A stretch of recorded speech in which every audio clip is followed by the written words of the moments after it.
It's a story that has now been on Drudge Report in bright red. It's on Breitbart. The family did an interview with Inside Edition. And I want to thank them both for coming in here today. Jason Nelson, the stepdad of Dylan Noble, Veronica Nelson, Dylan's mom. Veronica, I'm going to go to you first as the mom. And I completely understand why you did not want to see the video. And as of date, you still have not seen it? Correct. Yeah. Tell us about Dylan. Go back to his early years. Tell me little boy Dylan. And get on right up to that mic right there. Tell us about little boy Dylan. Dylan has always been a happy, outgoing kid since he was little. I feel like we grew up together. I had him at a young age.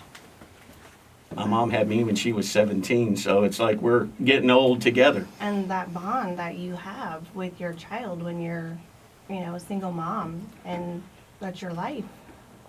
What kind of things did he like to do? He liked to dirt bike. He liked to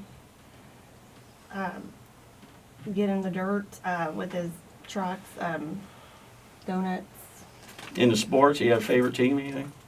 Not really. No. He was more of a Outdoorsy, engine kind of rev it up kind of guy? outdoorsy, camping, country. Mm-hmm. What were his aspirations as he was growing into adulthood? What was he talking about doing into his 20s? He actually had just signed up for college, and he wanted to be a youth counselor. When he was in high school, one of his classes was an elective, and he went to Gettysburg Elementary, and he would help in the second grade classroom. He loved kids. He loved his little brothers. Jason, stepdad, I noticed when I said what were his aspirations for his 20s, you got a smile to your face, a little grin. Something in there needs to come out. What brought that up? Man, just full of life. He loved work. He wanted to work, and he just wanted to live life and love it. And he, we talked about him going to do counseling, and because he loved the fact that when he did that elective, he loved dealing with kids. He loved it. Man, now he's not going to be able to. As Dylan, with his characteristics, the way he was in life, did it surprise you on the day of the events and the stories that have been told? And Jason, you saw the video. Veronica, his mom, has not seen it. Was that like him? Was that out of character when he was in the truck? And would you sit there and say Dylan would have put both hands out if he heard the officer saying something? Did it seem out of character to you? It totally seemed out of character for him. When I watched the video, it looked like he was completely confused, disoriented, for whatever reasons, because, 3 officers aiming at him, shouting commands, "I will shoot you, I will shoot you." What 19-year-old would know what to do? What 19-year-old? It was very confusing to me to see what he was going through. Now, when you saw Jason, you've seen the video, and Veronica, you have not. When you saw him get out of the truck and walk away, at that point, did you say as his stepdad, there's something, he's not behaving the way that I think Dylan, that I know he would behave, that behavior? That was way out of character for him. And for me to see what he was doing, I was just like, oh my God, don't come back, don't do it. And when I saw him come back, it just out of character, totally out of character. Jason, let me ask you, I watched the video. You watched the video. Many people saw the video. We got calls yesterday to the show. It seemed that there were some people that said straight out, no firing should have ever happened. There were those that said they understood the first half of the video, but the second half of the video when Dylan was on the ground, and I counted the seconds. He was on his face for 5 seconds with his hands underneath his body, where to me it seemed like I could run up and get control of the situation. He rolled over a few, I'd say 3-4 more seconds where his arms looked like they were out. Do you question at that point why additional shots were fired? Okay, let me rephrase that. Do you understand why the first shots were fired, or are you in disagreement with that? Could you understand why an officer with Dylan's behavior would have pulled a trigger? I disagree with that. On the first shooting? On the first part of it, I totally disagree with what they did. that wasn't accurately right. They should have, there's other alternative methods of everything. They had it out for him from the minute. I do think that if the 911 call hadn't come in about somebody in the area with a gun, that this situation wouldn't have happened, because as we saw in the cameras, very much not like police procedure, but behind the wheel to have the gun already out on top of the steering wheel as they're pulling his truck over. The cam showed that. So that heightened sense was due to the 911 call. So I don't know if that was in the equation. Maybe we wouldn't have had this situation. Now, the news reports are out that the family has filed paperwork with the city. I know it's not a wrongful death lawsuit. Their attorney, Stuart Chandler. Mr. Chandler, can you explain the process here that Veronica Nelson has started with the city? Sure, I'd be happy to. What my office did on behalf of Veronica is to file a claim with the city of Fresno. That we did on Monday of this week. And so the claim is for the death of Dylan Noble.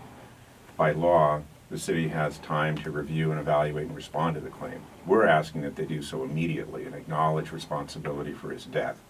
But procedurally, how it goes is before we would file a civil lawsuit in state court, we have to allow up to 45 days. If the city doesn't respond, then on day 46 we can file suit in state court.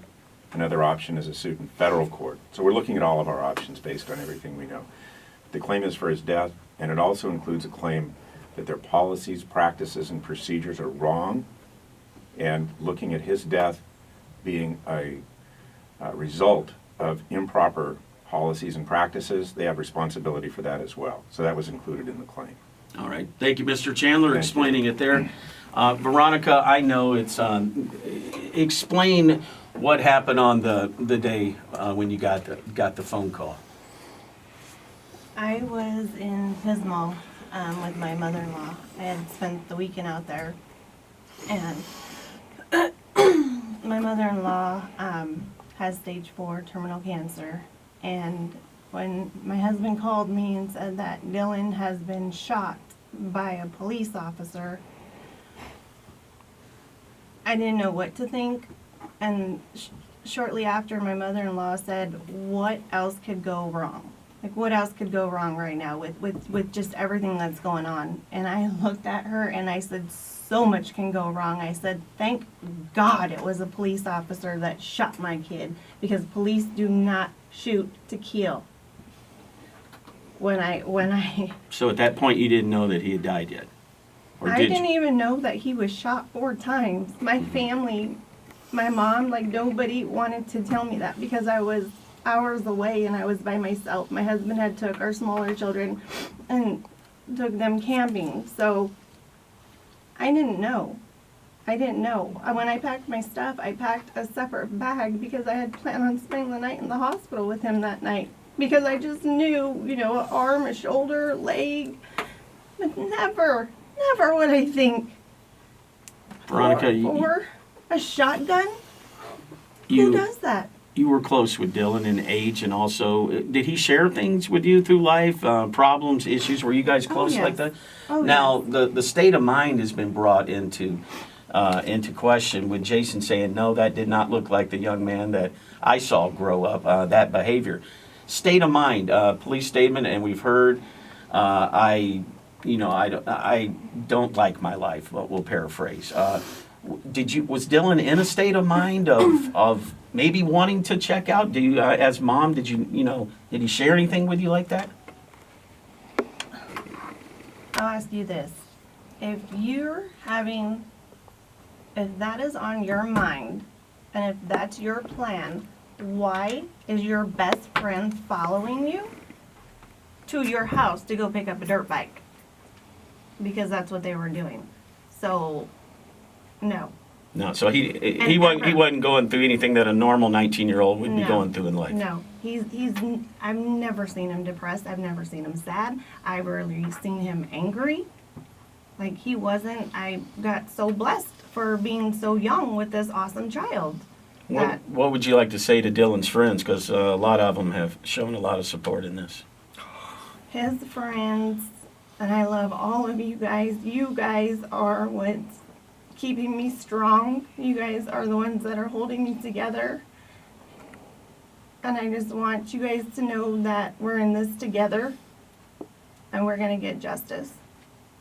I spoke to Dylan's cousin, I guess, the GoFundMe page. People have been helping. This kind of thing can't be cheap. I mean, you're going through life, bam, suddenly this hits.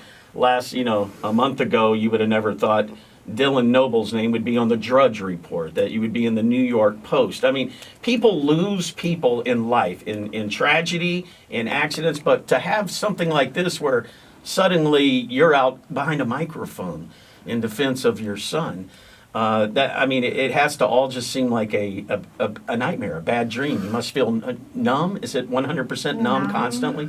Numb, disbelief, the bad dream. Mm-hmm.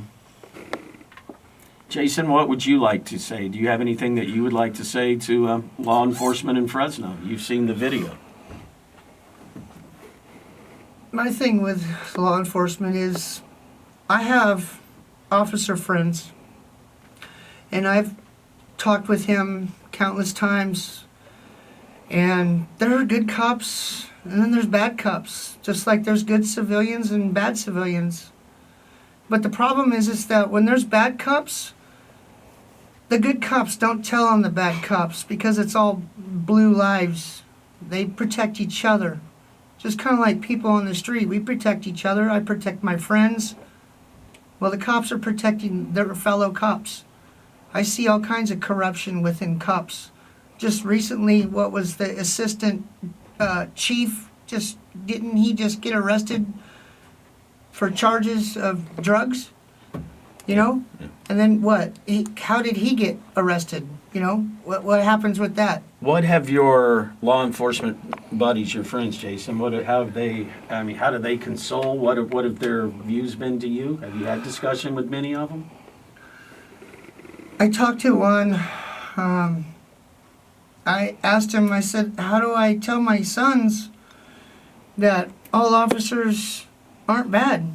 How do I tell my kids that when they're playing cops and robbers and army guys, how do I look at them in the face and say not all cops are bad, but yet a few killed his brother? So I talked with one, and I want him to come over in his uniform and talk with my kids just to console them and tell them, not all cops are bad. How many siblings does Dylan have? Two. And their ages are, Veronica? 5 and 8. That's a very tough age to explain. How did you, if I may ask? I mean, that had to probably. I mean, that is the hardest, I would think, to have to sit down with. My 8-year-old Jacob told his little brother Mason that they're on the ground, they're playing with their cars and their army and stuff, and Mason said something about Dylan or where Dylan is, and Jacob said, the cops killed him. The cops killed our brother. And Mason's like, well, why? And he says, for doing a donut. That's what and it's hard for me right now to try to help them understand when I don't understand and I don't know what to tell them. So. Yeah, Jason, go ahead. Take your time. It's all right. Take your time. This is going to be a rough one. So, a few days after this happened, my son Jacob, we were sitting there and we were talking and watching TV, and he goes, Daddy, is it true when I wish upon a star that Dylan would come back? And I didn't know what to say. I just hugged him and held him, and I said, no, son, he's with God.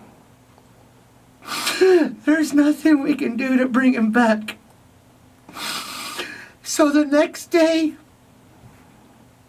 I was walking my 5-year-old to the store,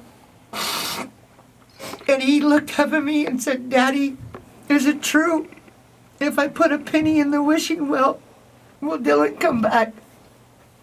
I told him no. Very emotional day. Jason Nelson's stepdad, Dylan Noble, Veronica Nelson, Dylan Noble's mother. Jason, Veronica, in closing here, thank you for, I don't know if I could do what you're doing. I might be curled up with a bottle of whiskey in a hotel room, seriously. So what you're doing right now does honor your son. So thank you for having the strength to sit here and talk like this. I don't know where it comes from. Are you wondering where it comes from? I mean, the strength that's coming out in you from above, from the good Lord above. Jason, Veronica, either of you, whoever would like to speak, what would you like to say in closing to the people listening? If you have loved ones that you have ill feelings towards or that have wronged you, I would suggest that you would make it right, that you would make peace, because you never know when the last time is you're going to be able to hug them, to love them, to tell them that they're loved over some petty differences. Just love on your kids, love on your friends, love on anyone that's around you in your vicinity of family. Petty differences is just, you just never know, man. You never know when the last time you're going to be called.